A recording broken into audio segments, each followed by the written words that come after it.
welcome back to Cuckoo for Books. My name is Salva and today I'm giving you guys a package deal. 3 reviews in 1 video.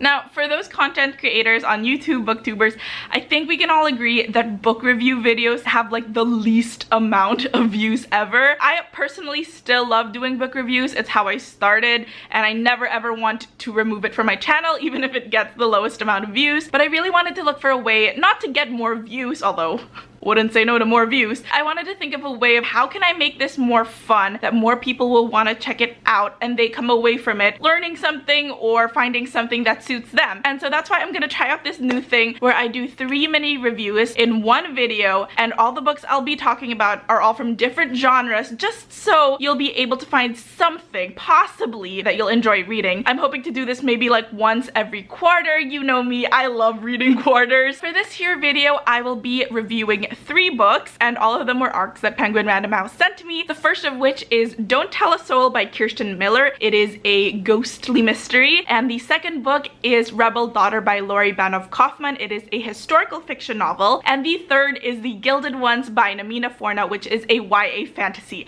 I personally can't believe I was able to rattle that off in one go. Okay, so starting off with Don't Tell a Soul by Kirsten Miller. This is a YA ghostly horror mystery. It's one of those books where you don't know what's going on, so I'm having a hard time describing it. Something happened in Manhattan to our protagonist Bram that made her leave the city and go move to upstate New York and live with her uncle. And so when she moves into this manor, she finds out that the manor itself has a sordid history. There have been a lot of girls who died there, and some people say that their ghosts still roam the halls. A couple of months before, there had been a fire at the manor which killed her uncle's wife and landed his stepdaughter in a mental institution. So we're trying to find out what happened to the ghosts, what happened during the fire, and what happened to Bram in the city. So that's where we start off, and honestly from what I just said, trying to solve all 3 mysteries at once was, I think, the weakest part of this book. It came down to an either or thing. I wish it had either chosen to be a ghost story, like a full-on thriller, or a psychological family drama. Of course, there are authors out there who are able to meld those 2 kinds of plot lines really seamlessly, but I think with this book, especially because I thought it was really short, there wasn't really enough time to milk either plot line. But I will say this, I chose this book because I wanted to be scared, I wanted a good ghost story,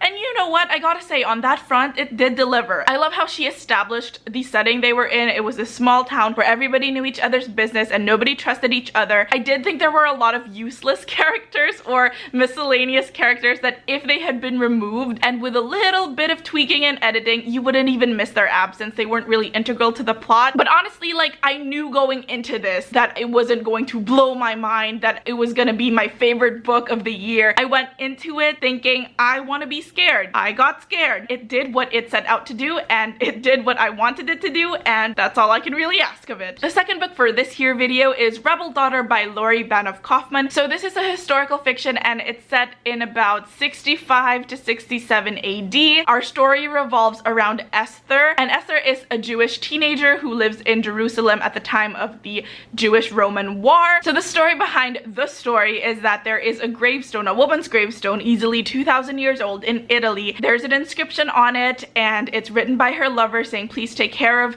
this burial ground, don't let anything happen to it. And so that's where our author got the story from. So this is the woman's story. This is my first time reading a historical fiction novel set in that time and era. We ain't in the Tudor era anymore, Toto. I personally couldn't say how much was fact, how much was fiction. It's not Asian history, it's not Catholic history, so I don't know anything except that it's set 60 years after Jesus died, which was another really cool thing in this book. I loved how this book discussed Jesus of Nazareth and his entire life in the historical context. Like, there was one part in the book where they were like, dude, don't piss off the Romans, you know what happened to Jesus of Nazareth. Like, they strung him up on a cross. I loved learning the culture. I don't know much personally about Jewish culture, especially Jewish culture from 2,000 years ago, so it was really so enlightening. But I will say this, last week I talked about how if you're reading a historical fiction novel, the authors are either historians or storytellers. I felt the love the author had for her characters. She really cherished the history, and you could tell it means so much to her. That being said, I am afraid she is more of a historian than a storyteller. There were times when I would wake up and I would be like, okay, well, it's time to read the book. What am I reading? Oh boy, oh man, this one. Because it did feel like I was reading a textbook or a biography of someone from that time. I learned a lot, but nothing exciting really happened. For such a high stakes scenario, their homes are being invaded, they're losing their family members. The book itself felt so low stakes. Something would happen and then the next chapter it would be like, and it's been a couple of months since that happened and I'm going along with my life. It really did feel like a documentary style book or a historical type book. But other than that, I did feel her love in every page, and for that, I mean, I gotta give her that at least. The last book I will be reviewing is The Gilded Ones by Namina Forna. So this one is just good old high fantasy, my comfort zone. Our story revolves around a girl named Decca. So the kingdom that Decca lives in, called Otera, it's very patriarchal, and the author stated like in the foreword of the arc that this book really stemmed from how growing up in Sierra Leone, she and the other women were always treated as less than. So in the kingdom of Otera, it's very much the same. All 16-year-olds have to undergo a ritual of purity, and if they are proven pure, that means they can be a part of society. Now, Decca has always been seen as other in her village, in her very, very white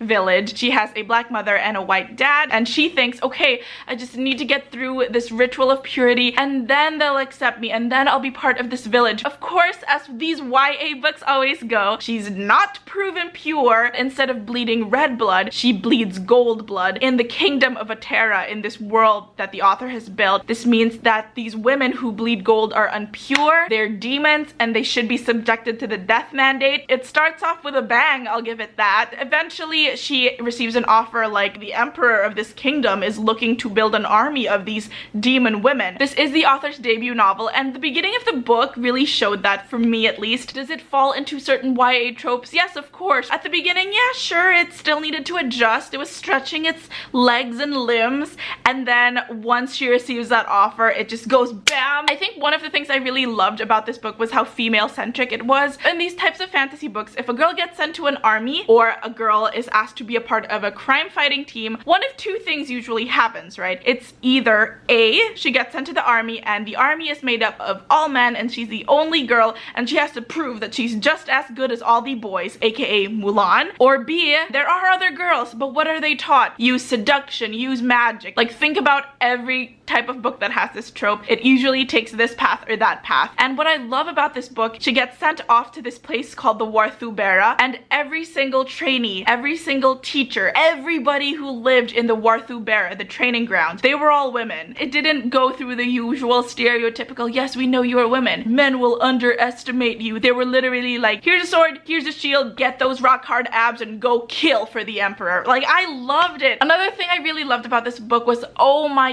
goodness, thank God, 16-year-olds who act like 16-year-olds. One of my favorite parts in this book was all of the trainees at the Warthubera. They were just talking about how, yeah, man, have you had sex yet? Have you had your first kiss yet? And a lot of them were like, nah, man, I'm saving it. Or others were like, no, I'm too shy. And a couple of them were like, yeah, man, that ship has sailed. But I just loved the open, candid conversation that the book had. It really reminded me, like, yeah, not every YA love scene has to end with consummation. It could be as tender as them sharing a first kiss, and I kind of love how it's back to that. Yeah, let teenagers be teenagers. One thing I really did appreciate, and I feel like this isn't talked about enough in these kinds of books, the trauma that comes from being immortal. What does that actually mean? If you're born immortal, what does that do to you, knowing it takes so much for you to die? How will other people exploit that? The pain they go through, the trauma, the PTSD that these kids, these girls face. There are so many books out there that deal with immortal mythological figures, and this is honestly the first book that I've read that actually stopped and thought about it. I love that this book took the time to discuss that. I was reading the acknowledgements and it turns out that the author went to film school, and I was like, aha!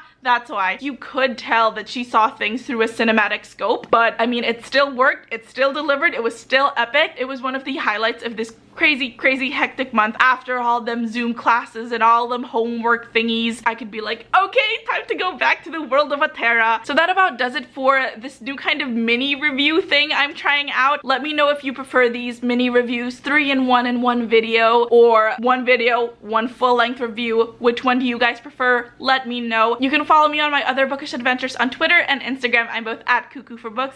Please subscribe and I will see you guys very soon. Bye guys!